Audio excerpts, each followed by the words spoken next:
देख रहे हैं इन डार्क राजकुमार के साथ। इन डार्क में आज की कहानी हमारे साथ शेयर की है कार्तिक जी ने। तो सबसे पहले कार्तिक जी, आपका बहुत बहुत धन्यवाद अपनी कहानी हमारे साथ शेयर करने के लिए। दोस्तों, अगर आपके पास भी ऐसी ही कोई कहानियां हैं तो हमारे साथ जरूर शेयर करें। हमारे इंस्टाग्राम आईडी पर, इंस्टाग्राम आईडी है network_33, जिसका लिंक नीचे डिस्क्रिप्शन बॉक्स में दिया गया है। ऐसी ही और वीडियोस के लिए देखें network33। तो चलिए बढ़ते हैं आज की कहानी की ओर। कार्तिक की बहन नुपुर जी बताती हैं कि ये घटना मेरी बुआ की लड़की के साथ घटी थी, जब वो हमारे यहाँ सहजानपुर घूमने आई थी। दरअसल हुआ ये था कि छुट्टियों का वो आखिरी दिन था और मेरी बुआ की लड़की को घर छोड़ना बहुत ही जरूरी था, क्योंकि अगले दिन से उसे स्कूल जो जाना था। दरअसल मेरी बुआ कन्नौज में रहती है, तो सुबह होते ही पापा और चाचा और मेरा छोटा भाई बाइक से ही निकल गए।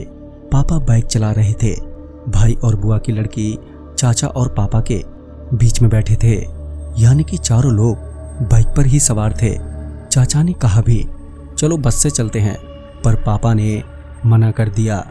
कहने लगे कि उधर से हमें जल्दी भी तो आना है, बस की वजह से लेट हो गए तो।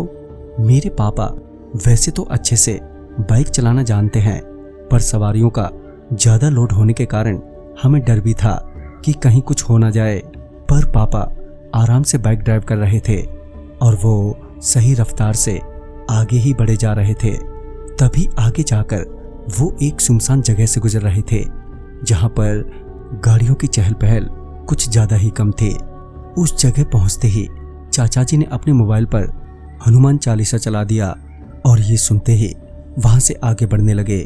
रोड के दोनों तरफ बड़े बड़े घने पेड़ थे, जिनकी घनी छांव में हल्का अंधेरा सा था। पापा ड्राइव कर ही रहे थे कि उन्हें कुछ लड़ियां चलती हुई दिखाई दी, जो भूसा भरकर ले जा रही थी।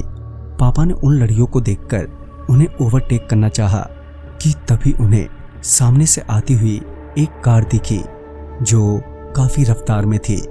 तो पापा ने बाइक की स्पीड थोड़ी कम कर ली, पर वो गाड़ी इतनी स्पीड में थी कि जब वो पास से गुजरे तो पापा थोड़े घबरा से गए और बाइक डिसबैलेंस हो गई।